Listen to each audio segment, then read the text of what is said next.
भाषण में नरेंद्र मोदी ने धमकी दी भारत के मुसलमानों को। क्या कहा भारत के प्रधानमंत्री ने कि हम बच्चे ज्यादा पैदा करते हैं, हम घुसपैठी हैं। नरेंद्र मोदी ने कहा कि दौलत लेकर हमको बांट दी जाएगी। मोदी ने कहा हमारी हिंदू बहनों को मोदी ने झूठ कहा कि तुम्हारा मंगलसूत्र छीन लिया जाएगा। नरेंद्र मोदी, तुम दुनिया के सबसे बड़े झूठे हो। तुम जब चीफ मिनिस्टर थे गुजरात के तो बिल्किस बानो की अस्मत रेजी किसने की? नरेंद्र मोदी बताओ। हमारी बेटी बिल्किस बानो हामिला है, 3 साल की बेटी उसके साथ है, उसकी मां है, रिश्तेदार है। घर के पड़ोसियों ने बिल्किस बानो की इज्जत लूटी। बिल्किस बानो अपने घर के पड़ोस में जो दुकान थी, उस दुकान से बिल्किस बानो ने चूड़ियां खरीदी। जिसने हमारी बेटी को चूड़ियां बेचा उसने बिल्किस बानो की अस्मत रेजी की। 3 साल की बेटी को कत्ल कर दिया। अरे नरेंद्र मोदी, बताओ किसकी दौलत लूटी गई? मेरी बेटी की, मेरी बहन की दौलत लूटी गई थी। आप मुख्यमंत्री थे, उसको इंसाफ गुजरात में नहीं महाराष्ट्र में मिला। जेल को गए ये जालिम लोग और नरेंद्र मोदी की सरकार ने उनको रिमिशन पर छोड़ दिया। बताओ नरेंद्र मोदी, किसकी दौलत छीनी गई थी? किसकी दौलत छीनी गई थी? एहसान जाफरी को जिंदा काट कर जला दिया गया। नरेंद्र मोदी, आप भूल गए?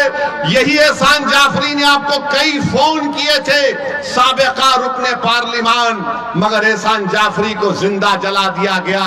आज भी उसकी बेवा जकिया जाफरी इंसाफ के लिए पुकारती है, कोई पूछने वाला नहीं है।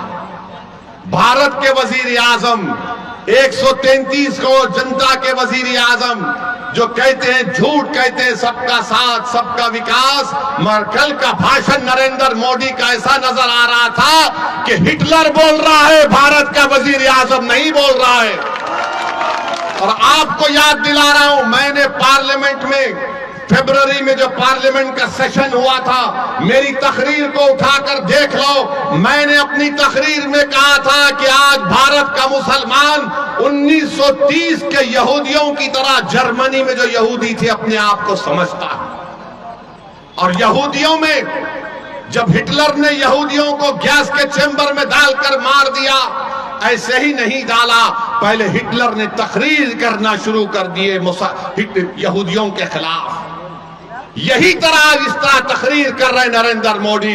नरेंद्र मोदी, आप प्रधानमंत्री हैं, इस देश के प्रधानमंत्री, आपको जेब नहीं देता कि आप भारत की इतनी बड़ी आबादी के ताल्लुक से इस तरह की बकवास करें। किसकी दौलत लूटी हमारे? बताओ मेरे भाई, हकीकत बता रहा हूं तुमको, भारत के मुसलमानों की सुनो, जिसको अंग्रेजी में एक लफ्ज है इंटरजेनरेशनल मोबिलिटी कहते हैं। अगर मेरा दादा 100 रुपये कमा रहा था तो उसका पोता 110 रुपये कमाना चाहिए।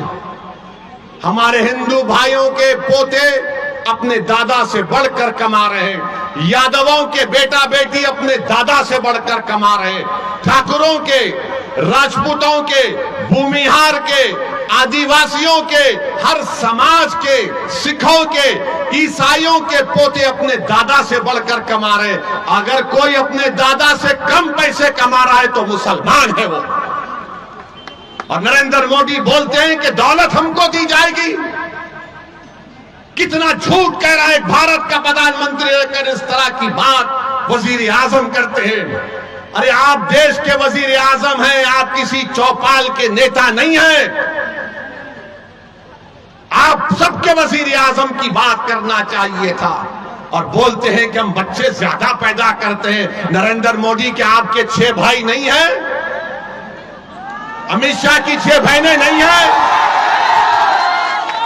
क्या रविशंकर प्रसाद की 7 भाई बहन नहीं है?